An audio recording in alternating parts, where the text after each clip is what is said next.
Hi guys, Julie D here. Traveling to compete is a whole lot different than traveling for fun or vacation.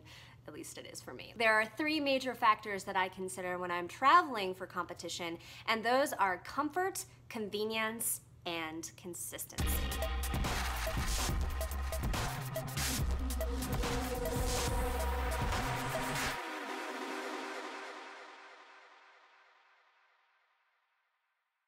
For short trips here in the United States, I like to keep things as consistent as possible, so I often stay in the same hotel chains. Obviously, there are reward points, perks to that sort of thing, but I also know exactly what I'm getting into. I know what the pillows and the bedding will be like. I know what sort of toiletries there'll be.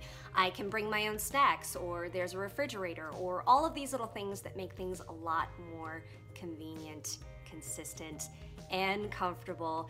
And I like to keep things as similar and familiar as possible because it's one less thing to stress about. When you travel internationally though, there are so many more things beyond your control. Let's face it, you may be going to a country where they don't speak the same language. The food is definitely going to be different. Even the time it takes to do things like going to the restaurant or even filling the car up with gas, especially if you don't know the language, can be a little bit of a tense situation and definitely foreign and unfamiliar. And that's why there are simple little things that I like to do to help make the trip a little bit easier. I recently got back from Châteauroux, France, where I competed at the International Practical Shooting Confederation World Shoot. It was a ton of fun, and I recently posted a video from our Parade of Nations and opening ceremonies that you can check out. Please do and let me know what you think. But in this video, I thought I would share with you 5 simple things that I do to adapt and adjust when traveling to compete overseas. Number 1, get organized. I am a list lady. I love me some lists, and I also love paper. I love paper because it's tangible and I can hold it, and when I need it, I can produce it and look at it. Eh bien, passez. Si. Au revoir, monsieur. Au revoir. Good luck. Thank you. I don't have to rely on my phone. I don't have to worry about batteries. I don't have to worry about digging through anything. I love paper. And so when I travel overseas, or even here in the United States, I always print out every document that I will need for my trip, whether it's airline information, confirmations, all of that good stuff. But especially when I'm traveling overseas, because there's always additional paperwork when you're flying with firearms. So I like to print everything out, put it in a folder, scan all of those documents, upload that file to my phone and also to the cloud, so just in case I need to have access to it from somebody else's electronic device, for whatever, I have it with me. Having all of the paperwork that you need, especially when you're traveling to a foreign country, all nice and neat and organized, really helps you feel prepared, and it's definitely a good thing. Number 2, travel buddies are awesome. If possible, travel with a friend. I met up with Casey Reed from Federal Premium in Minneapolis, and we flew to Paris together, and that just made the trip all the more fun, and we had a really good time.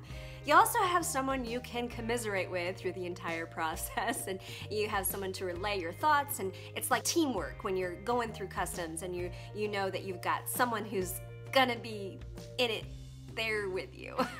Because let's face it, every country is different and every process is different, and you just don't know what you're gonna get. So being able to share that with someone is really, really cool. I also stayed in a house with Rob and Kippy Latham. Not only was this a great money saver, but being able to stay in a home and share that space, we had so much more room. We could cook when we needed to. We could just share a bottle of Bordeaux. It just made the trip all the more special. Number 3, probably the most important of all of them, is sleep. You must try to sync up your sleep schedule as soon as possible. When Casey and I arrived in Paris, we got there at 7 a.m.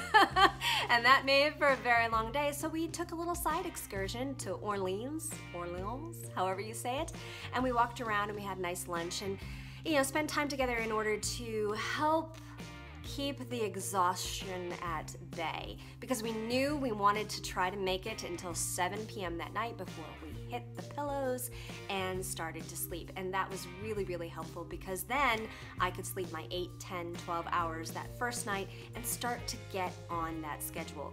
You want to arrive in plenty of time in order to adjust, but you need to start doing it as soon as possible, especially when you're traveling to somewhere where there's a significant difference in the time zones.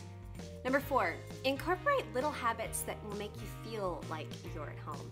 Now, I mentioned before, we stayed at a vacation rental called Bellatrix. It was a farmhouse, I think, from the 1800s that had been converted.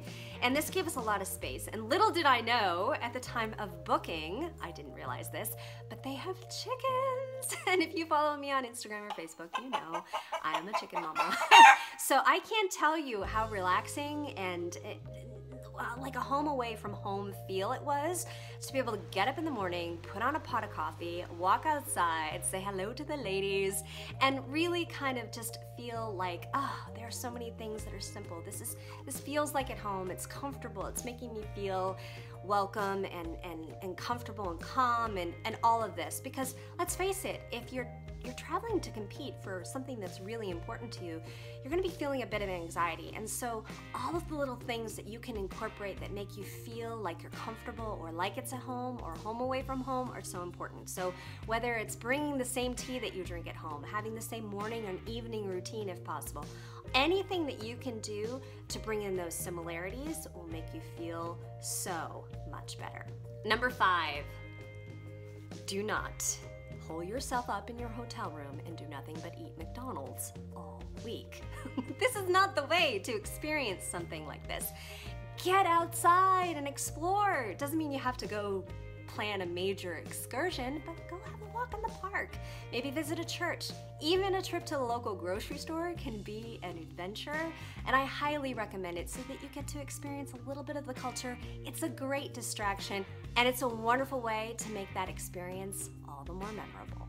So there are my 5 simple, easy things that you can do when you're traveling overseas or even here in the United States to make your trip all the more productive, your performance even better on the range, and of course, your trip all the more enjoyable. If you like this video, please consider giving it a thumbs up, and if you haven't already, please hit that subscribe button. I have lots more footage from the IPSC World Shoot, including stages and shooting and all of that good stuff, so stay tuned. If there are any questions you have about traveling overseas, please leave them in the comments section below. And as I always like to say, be safe and have fun.